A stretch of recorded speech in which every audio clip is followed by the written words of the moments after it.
Mana turagushima kugira neza. Seigneur, nous te rendons grâce parce que tu es bienfaisant. Turashima kuhambaye. Nous te rendons grâce parce que tu es grand.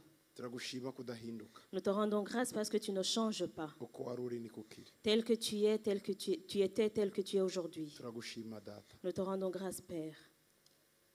Kubw'uyu munsi twongeye kugirirwa ubuntu bwo kuba mu maso hawe. Pour ce jour où tu nous fais la grâce d'être encore devant ta présence. Reka buri muntu wese uraha yumve ubwiza bwawe.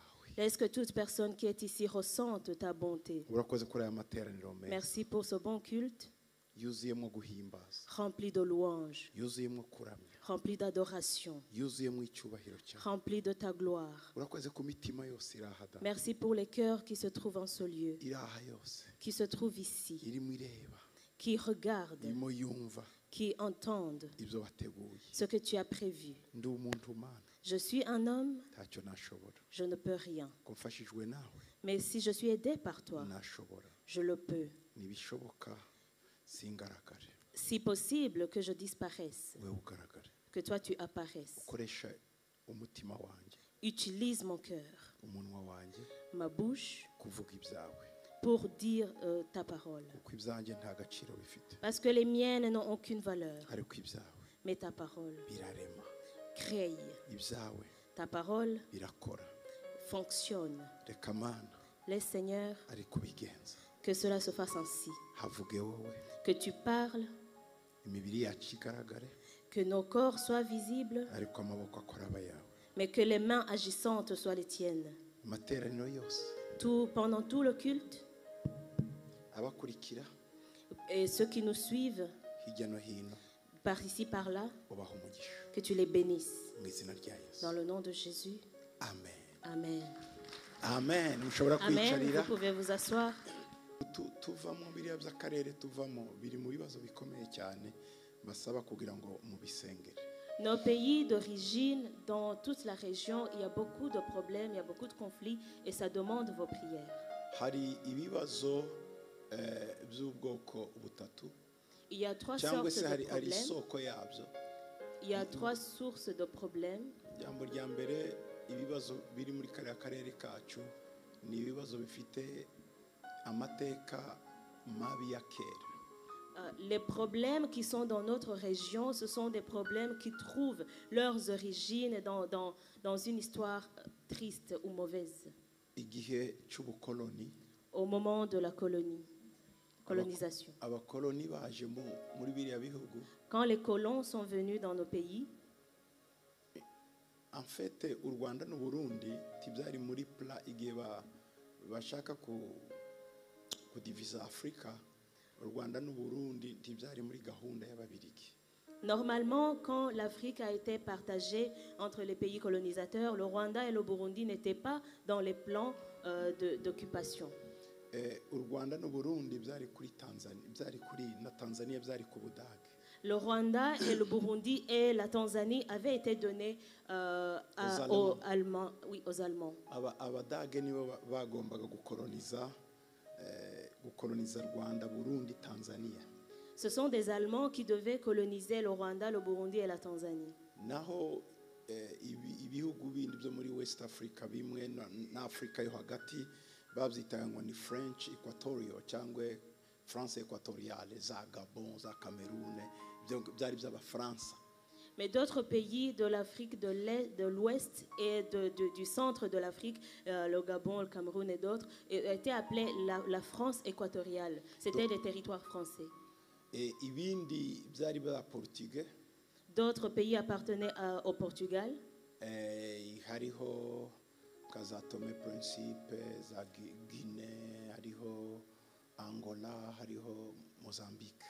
Il y avait l'Angola, le Mozambique, le Guinée, Sao Tomé. Ibyo byari by'aba Portugais. C'était des colonies portugaises. Ibindi bisigaye bimwe byari by'Abongereza. Les autres pays qui restent appartenaient aux Anglais. Abantu bashatse gutanta nabo gufata n'Abataliyano muri Ethiopia, ariko Abanyetiyopiya barabanesha basubirayo. Abataliyano rero ntibigeze bagira igihugu bafata muri Afrika. L'autre pays qui a tenté de coloniser, c'était l'Italie. Il a tenté en Éthiopie et dans le nord de l'Afrique, mais ils n'ont pas pu parce qu'ils ont été combattus par les nationaux. Ils se sont enfuis. rero mu bakoroni bose babayeho murambabarira twagize ibyago cyane twagize ibyago twebwe kugira abo ntavuze ikindi nanone. Et parmi tous les colons ou tous les pays colonisateurs, nous avons eu vraiment la malchance d'être colonisés par les gens que je ne citerai pas ici, ko ndi iwabo parce que nous sommes chez eux.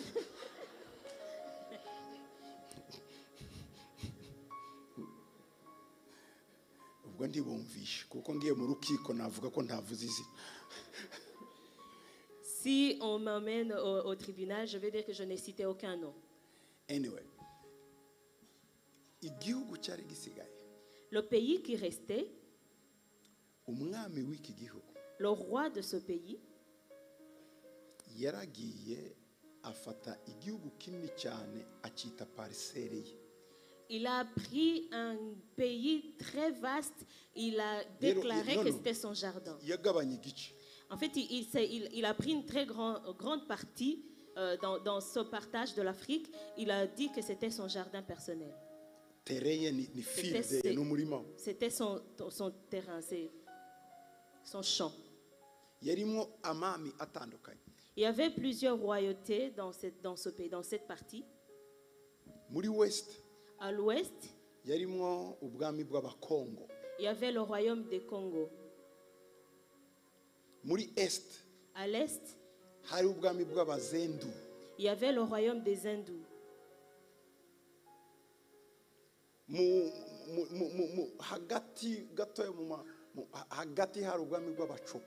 Au centre, il y avait le royaume des Choko.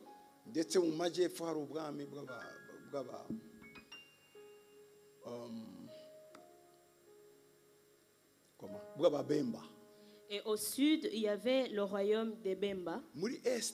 À l'est, il y avait le royaume de Gweshi. Il y avait le royaume du Rwanda.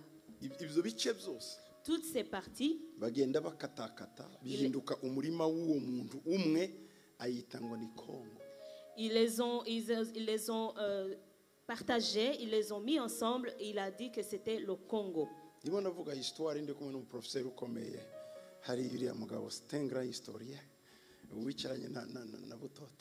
Je suis en train de parler de l'histoire alors qu'il y a un professeur d'histoire ici, c'est un grand historien. Professeur Gasinzira. Moi, l'histoire que j'ai appris à l'école, je l'apprenais dans ces livres, dans les bouquins.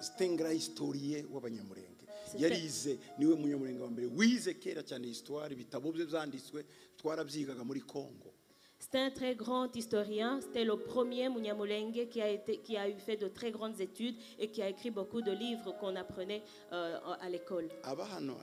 Il vit ici à Bruxelles. C'est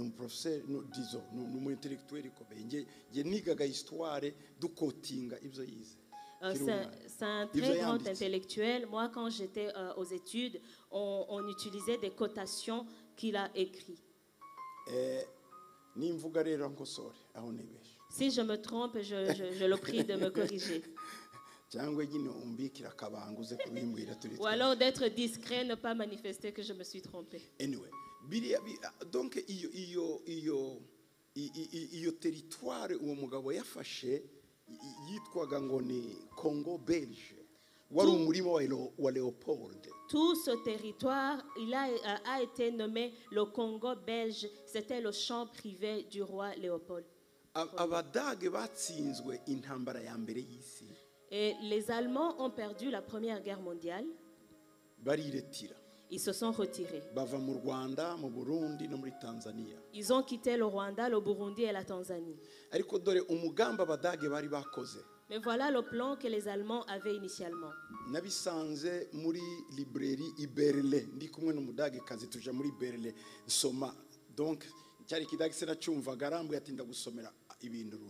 Je l'ai lu quand j'étais à Berlin. J'étais avec une Allemande. Je ne comprends pas l'allemand. Mais l'Allemande a dit, je vais lire pour toi et je vais t'interpréter. Le plan des Allemands, u Rwanda n'u Burundi bari babigize parike nationale hazabamo inyamaswa kugira ngo abanyarwanda barimo n'abarundi babajyane Tanzania. Leur plan, c'était de faire du Rwanda et du Burundi un grand parc animalier. Ils allaient déménager les populations vers la Tanzanie. Donc uwo mugambi upfa batsinzwe intambara ya mbere y'isi. Et quand ils ont perdu la Première Guerre mondiale, leurs plans sont tombés à l'eau. Ni ukuvuga ngo kuva icyo gihe nanone n'abandi baje ni nk'aho batumvishe ko tufura abantu bo kubaho. Bituma rero ibi byose mukomeza mubona bwicanyi dusa n'inyamaswa. Ça veut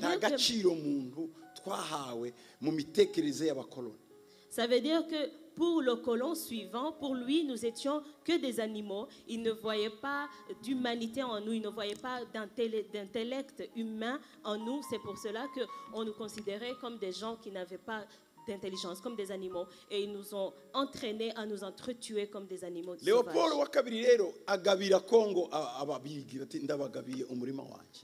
Nuko ababirigi baje mu murima babahaye. Et Léopold II, un bon matin, il a dit à l'État belge, je vous cède mon champ privé. Et c'est pour cela que la Belgique, l'État belge, est venu cultiver le champ privé de son roi. U Rwanda rero rubura igihe barimo bapartage Afrika ONU iravuga ngo reka dutange dusabe kuko ububirigi buri kuri Kongo tububwire baturerere baturebere ijisho ryabo u Rwanda n'u Burundi. U Rwanda n'u Burundi ntibyigeze bibakolonize ahubwo byari muri sous tutelle byarebererwaga. Ni nguko wabubyaye fite umwana wanye nkajya guhanga avuga ati ndagiye guhaha undebere umwana. Donc uko isi yasabye ububirigi yarabwiye ngo muturebere u Burundi n'u Rwanda yitwaga Urundi Rwanda. Kapitale yaho yombi yari Usumbura ariyo Bujumbura. En fait, le Rwanda et le Burundi n'étaient pas littéralement colonisés, ils étaient sous tutelle. L'ONU, quand Léopold II a cédé son champ privé, donc l'ONU a voulu quelqu'un qui pouvait s'occuper des deux territoires qui restaient, qu'on appelait Rwanda-Urundi, avec la capitale Usumbura, qui est Bujumbura d'aujourd'hui. Et donc, ils ont dit, vous pouvez garder ces pays pour nous, ces territoires pour nous.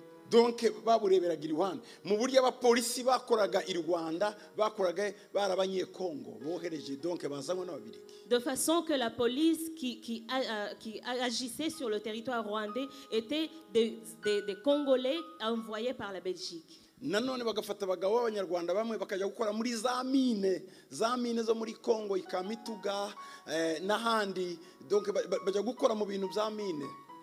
Et de même façon, les Belges prenaient des hommes rwandais, ils allaient les faire travailler dans les mines au Congo, à Kamituga et ailleurs pour qu'ils donnent, enfin, c'était de la main d'œuvre.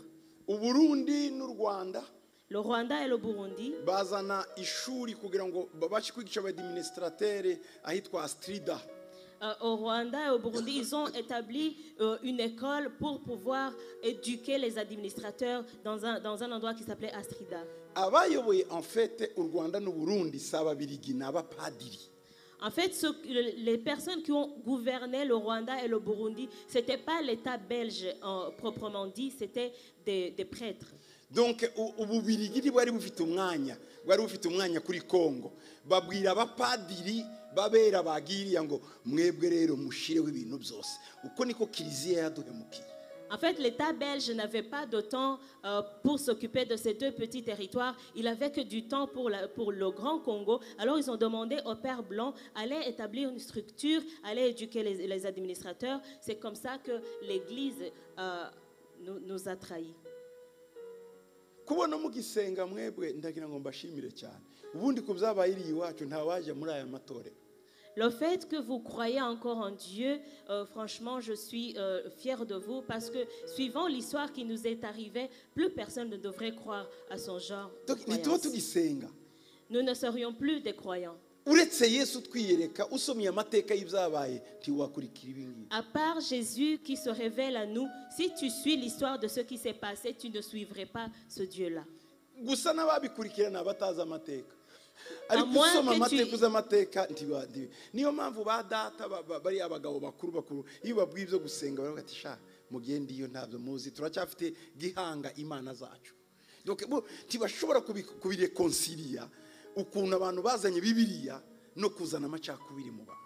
À moins que tu ignores l'histoire, alors tu croirais. C'est pour cela que quand tu parles de Dieu aux personnes beaucoup plus âgées qui ont connu les temps anciens, ils te disent, écoute, s'il te plaît, laisse-moi avec ton Dieu là. Nous avons notre Dieu, Gihanga. Ils n'arrivent pas à réconcilier la Bible et les divisions et les conflits qui nous ont été apportés par l'Église.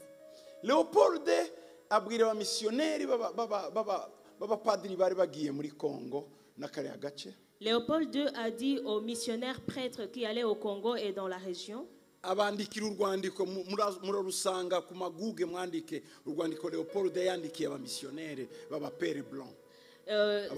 Cette lettre ouverte se trouve sur Google, c'est la lettre que Léopold II a écrite au Père Blanc. Arababwira ngo igihugu mugiyemo. Il leur a dit le pays dans lequel vous vous rendez, qui s'appelle Congo. Ubwo urumva byose byari bimwe no Rwanda Burundi. En fait, il voulait dire toute la région, le Rwanda, le Burundi et le Congo, parce que ces deux autres territoires avaient été enclavés. Il leur a dit, votre mission n'est pas d'évangéliser ces gens-là. Parce qu'ils connaissent Dieu plus que vous. Leur Dieu s'appelle Mungu. Et dans d'autres langues, il s'appelle Nzambe. Et dans d'autres langues, il s'appelle Nzakombi. C'est en Swahili, Congo et Lingala. Et donc, si vous parlez de Dieu, ils le connaissent beaucoup plus que vous.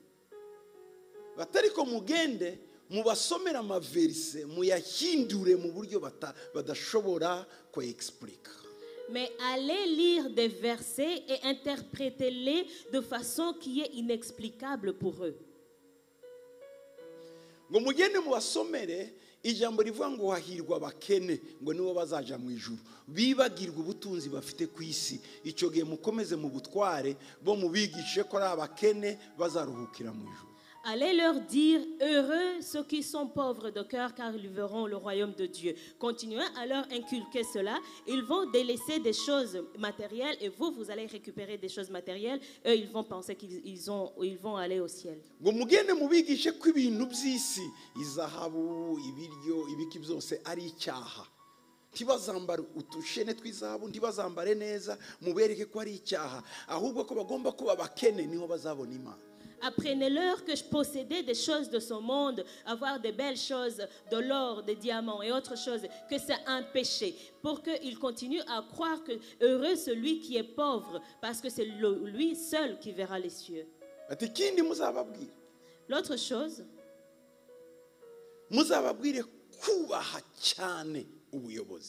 dites-leur de se soumettre entièrement à l'autorité. Qu'ils ne demandent jamais pourquoi. Qu'ils soient soumis.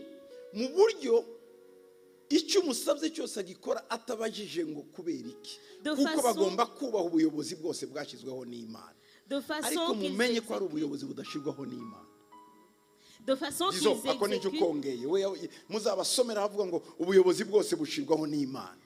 lisez-leur le verset qui dit que toute autorité est établie par Dieu. De façon qu'ils vont se soumettre à votre autorité, ils vont exécuter vos ordres sans demander pourquoi. Quand ils voudront poser des questions, battez-les pour qu'ils soient effrayés. Niyo mpamvu muri Afrika baradukolonije ntitugira esprit critique. Thinking critical amadeba ntituyagira iwacu iyo umuntu atangiye kudebata nawe uramushwanira cyangwa ukamufunga cyangwa ntitugira thinking critical ngo challenging batariko ibiko mbona atari byo iyo utangiye ko guhakanya umuntu ikintu ararakara imitsi kareka ariko ino sibyo umuntu araguhakanya nawe ugakanya mukadiskita amadeba twiwacu ntitugira thinking critical donc esprit critique. Cette colonisation est tellement ancrée en nous de façon que les Africains n'ont jamais développé un esprit critique. Ici, si quelqu'un te dit quelque chose que tu n'es pas tout à fait d'accord, vous allez discuter, tu vas dire non, ce n'est pas mon avis, à mon avis, ce n'est pas ça. Mais chez nous, si quelqu'un commence à te dire ça, tu vas te fâcher, tu vas te vexer, alors qu'ici, ça ne se passe pas comme ça. Nous n'avons jamais développé un esprit critique. Donc ibyo nibyo bintu yababwiye bazakora. C'est ce qu'il leur a recommandé de faire. Ibyo nibyo rero bidukubise hariya. Et c'est ça qui nous tue dans cette région.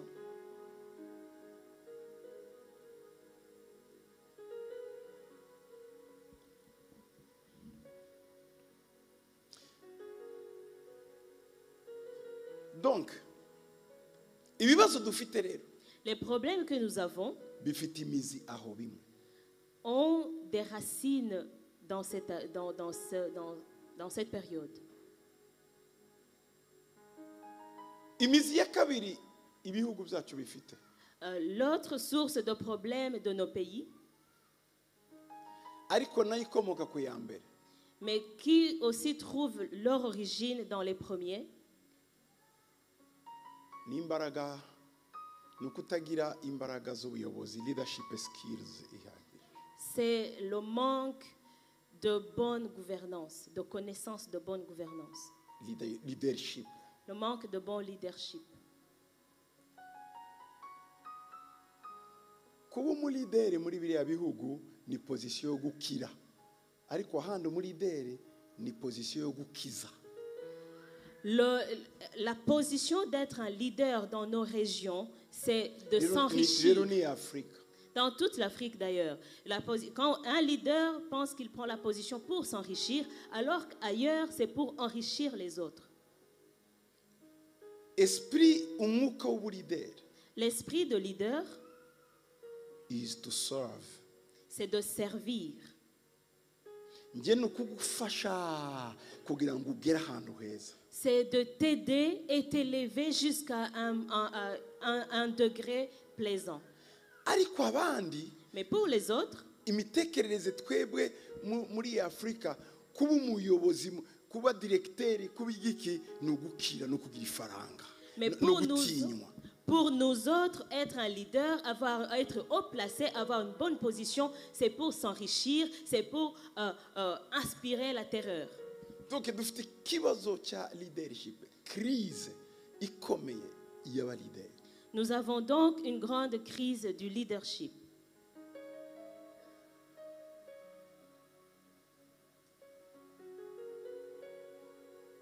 Mu nzego zose Dans toutes les positions, duhereye muri church. en commençant par l'Église.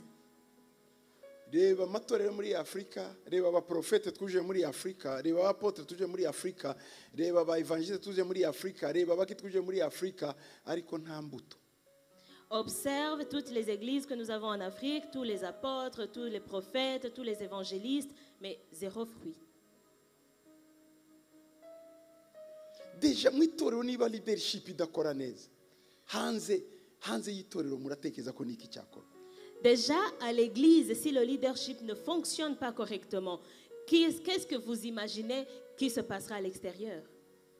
Leadership y'isi ifite abamodo bakurikira. Le leadership du monde a des rôles modèles. Tinje ndashaka kuyimita uyu. Ils disent, moi, je voudrais imiter tel. Kandi abo bose bafite inenge. Et tous ceux-là ont leurs propres défauts. Ariko itorero rifite Kristo nk'umulideri ryananiwe gukurikiza Kristo. Mais l'Église a Christ comme rôle modèle, mais elle est incapable de suivre ce modèle. Dufite ibibazo by'abalideri mu matorero. Nous avons des problèmes de leaders dans des églises. Umuntu araririmba neza akazamuka neza abantu bamukomera amashi akaza ngo mungire apotre. Donc bagasengera umuririmbyi kuba apotre, bagasengera umusenzi kuba profete, sintaho bihuye. Quelqu'un a une belle voix, quand il chante 2-3 fois, il est acclamé, il vient, oignez-moi pour être apôtre. Alors, on loin le chanteur pour être un apôtre, l'intercesseur on loin pour être prophète, il n'y a rien qui suit l'ordre. Dufite ikibazo cyo gutandukanya impano n'umurimo. Nous avons un problème de différencier le talent et le don et la fonction. Shobora kuba mfite impano ariko ntarahamagariwe iyo fonction. Peut-être que j'ai le don, mais je ne suis pas appelé à occuper cette fonction. nshobora kuba ndi umupasiteri mwiza. Peut-être que je suis un très bon pasteur. Umupasiteri mwiza Un bon pasteur, suzi kwigisha, ce n'est pas celui qui enseigne très bien. nusura intama. C'est celui qui s'occupe de ses brebis. Umushumba utajya mu ntama ngo azimenye si pasiteri. Un berger qui ne connaît pas ses brebis n'est pas un pasteur. Umushumba agomba kumenya abakristo uko biriwe, ntabwo adelega ngo avuge ngo ndebera, no, nawe arabimenya. Le berger doit connaître l'état le mode de vie de ses brebis. Il ne délègue pas en disant va voir tel pour moi. Il s'en occupe. Akazi ke si kwigisha neza. Son problème, c'est pas seulement d'enseigner. Hari ministeri y'umwigisha. Il y a un ministère d'évangéliste. Non, teacher, de docteur. Mais il y a 5 enseignant. ministères. Oui, l'enseignant, le prophète. L'apôtre, le prophète, l'évangéliste, le pasteur et l'enseignant. Voilà, le pasteur ne peut pas tout à fait, ne peut pas être un bon prédicateur. Parce qu'il y a un enseignant. Il y aura un enseignant. Pasteur aramubwira ati ngwino unyigishirize. Akigisha wagahuza intama. Le pasteur n'est pas appelé seulement à être un bon prédicateur parce qu'il y a un ministère pour ça. S'il n'a pas le temps pour ça, il dit à l'enseignant, viens enseigner pour moi. Moi, je vais rassembler les brebis. Ariko umuntu araza akigisha yigisha neza ngo watubereye pasiteri. Azaba pasiteri ariko utabaramutsa. Mwese muvuge ngo pasiteri yaradukomerekeje. Si pasiteri ni umwigisha. Nta mushumba ukomeretsa. Intama ziramukunda. Kuko iyo zirwaye ararwara. Zababara akababara. Zarira karira. Ubu ni umushumba. Si umwigisha. Tujye dutandukanya impano na ministère. Quelqu'un vient vous prêche avec ferveur et après vous l'intronisez en lui demandant d'être votre pasteur. Il sera votre pasteur mais qui ne vous salue pas. Et vous allez dire que le pasteur vous a vexé. Il n'y a aucun pasteur qui vexe. Parce que la fonction du pasteur, c'est de s'occuper des brebis. Yego ntiyavuga ngo azasura itorero ryose. C'est vrai, il ne peut pas rendre visite à toute l'église. Ariko niyakuramukije. Mais même quand il te dit bonjour, utaha nk'uwamusuye. Tu rentres avec la satisfaction comme s'il était venu chez toi. Kwishima konyine. Seulement être heureux pour toi. Yo, mukobwa wanje uraho. Mon papa, umeze neza. Je vais bien. Ibyo byonyine biragukiza ukagira ukwezi. Rien que ça te soigne pendant un mois. Ariko pasteur ujya gusura kiro ngo winkuraho amavuta nunkora urankuraho amavuta. Uwo mu pasteur.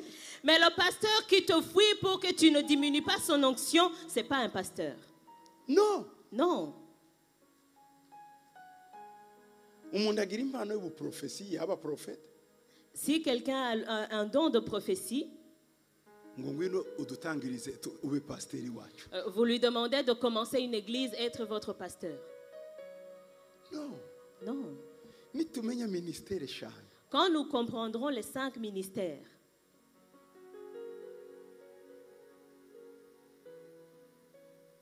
hazaba leadership mu matorero nziza. Il y aura un bon leadership dans les églises. Noneho rero. Donc, niba byarapfiriye mu itorero. Si, muri business ntari bibushoboke. Si les choses sont en chaos en église, est-ce que vous pensez que c'est dans le business, dans le commerce que ça va bien se passer? Non. Non. Hanze leadership naizabambi. Hanze à l'extérieur de l'église. Leadership naizabambi.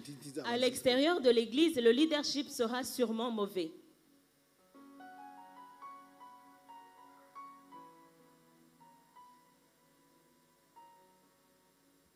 Kibazo cha leadership ni kibazo gikomeye muri Afrika. Ariko noneho aho bigereye ubu cyabaye ikibazo cy'isi yose. Crise ya leadership kw'isi.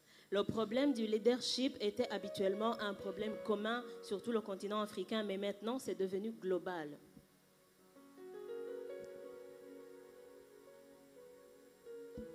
Icya gatatu évidemment ni ikibazo spirituel.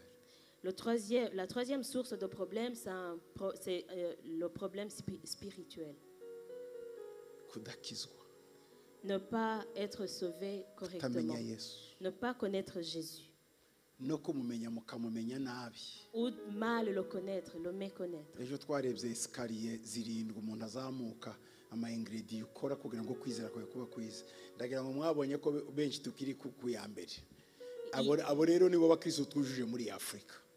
Hier, nous avons vu l'escalier d'être un bon chrétien. Nous avons vu les 7 niveaux, les 7 ingrédients. Et nous nous sommes rendus compte que la plupart de nous sommes encore à la première marche. Et c'est ce genre de chrétien que nous avons spécialement en Afrique. Spirituellement, Afrika ifite umuhamagaro ariko irimo irarwana n'imbaraga z'umwijima idashoboye gutsinda keretse habaye intervention y'Imana. Spirituellement, l'Afrique a le potentiel de la bonne chrétienté, mais elle se bat contre les forces occultes qu'elle est incapable de vaincre elle-même, à moins qu'il y ait une intervention divine. Icyo kibazo spirituel kirakomeye kuko uretse gusa ko abanyafrika benshi bakiri mu kuraguza no guterekera n'abakijijwe nabo bakijwe bakiraguza. Kuraguza niki?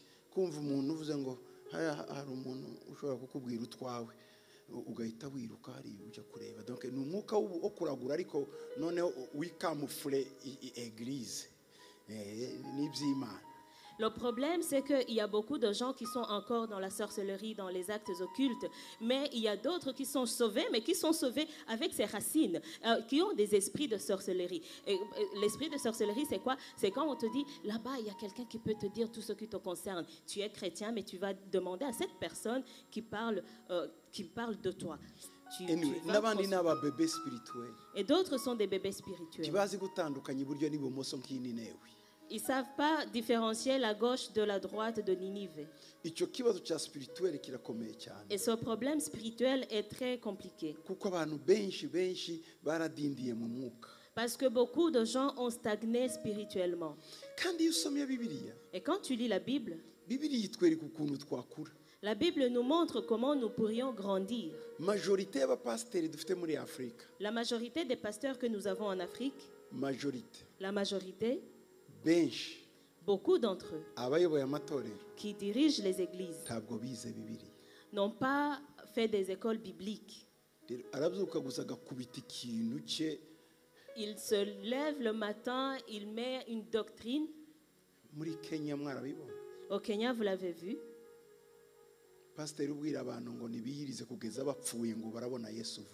Un pasteur qui dit aux gens de jeûner jusqu'à mort pour qu'ils puissent voir Jésus. Bamaze kubona imirambo y'abantu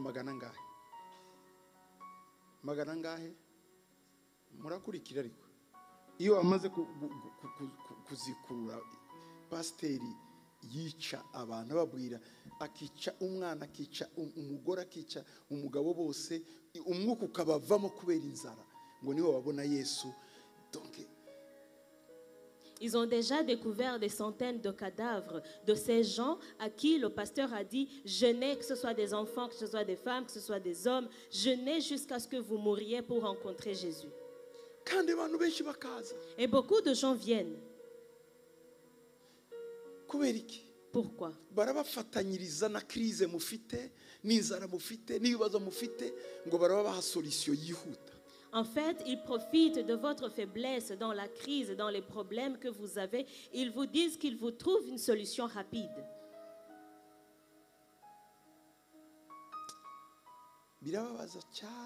C'est tellement triste.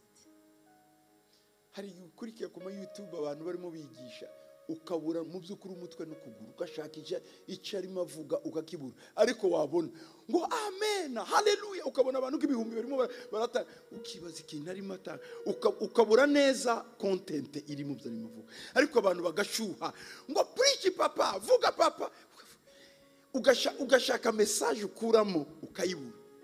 Parfois, je suis tellement attristée. Je suis sur YouTube des gens qui enseignent, soi-disant, mais quand tu suis, il n'y a ni tête ni queue dans leurs enseignements. Ils sont tout vides de sens, il n'y a aucun contenu. Mais quand tu vois, il y a des multitudes de gens qui crient « Amen, oui, prêche, prêche, papa ». Tu te demandes ce qu'ils tirent de ce qu'il dit. Vous l'avez déjà vu.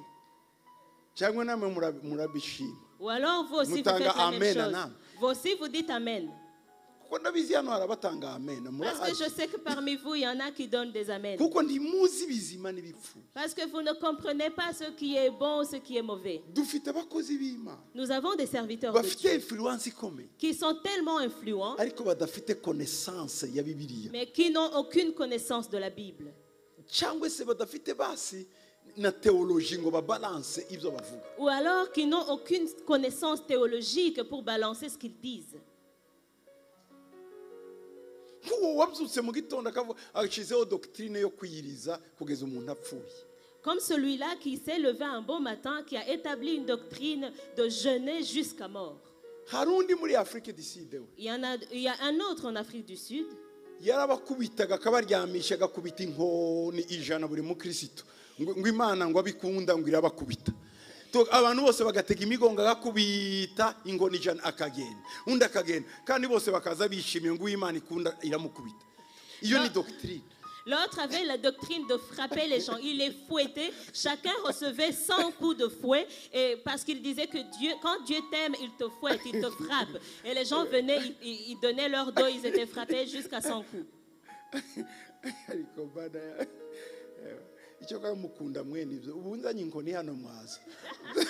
Je sais que vous aimez ce genre d'enseignement. Si aujourd'hui je prends un fouet, vous allez approcher.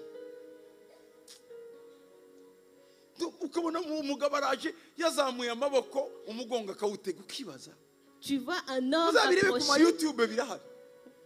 Vous voyez un homme approcher avec les mains en l'air, il donne son dos pour être fouetté. L'autre qui est du Nigeria, azana ibyatsi abashira mu kibuga ngo bose barishe uzareba bakiso barimo barya ibyatsi ngo ni intama zo mu canyaki. Il s'est basé sur cette parole qui dit nous sommes des brebis de ton pâturage. Il a amené toute l'église sur un terrain avec du gazon et les gens ont commencé à brouter.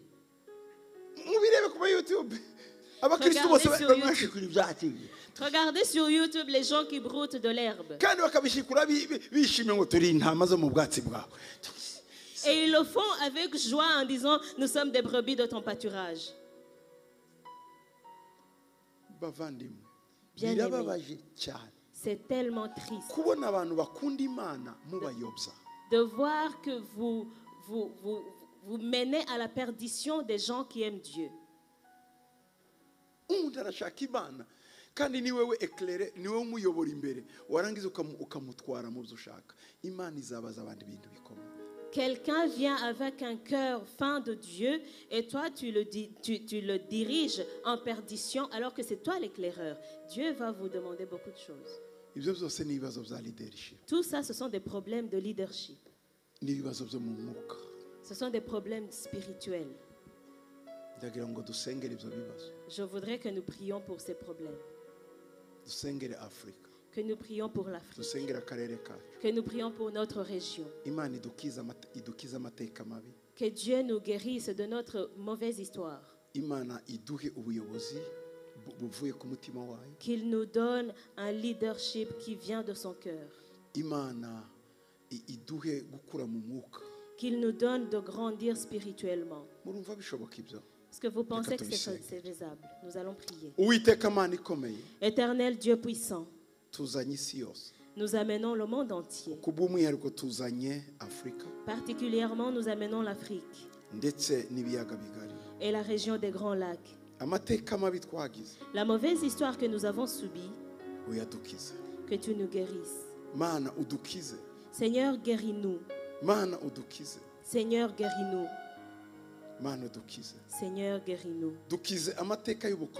Guéris-nous de l'histoire de la colonisation.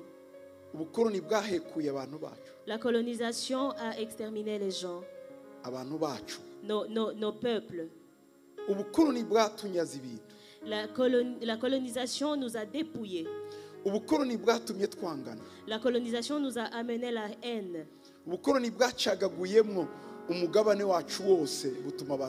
La colonisation a divisé, subdivisé notre continent et a causé la haine entre les peuples.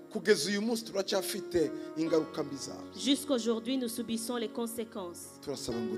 Nous demandons que tu nous guérisses. Guéris-nous, Père. Guéris-nous, Père.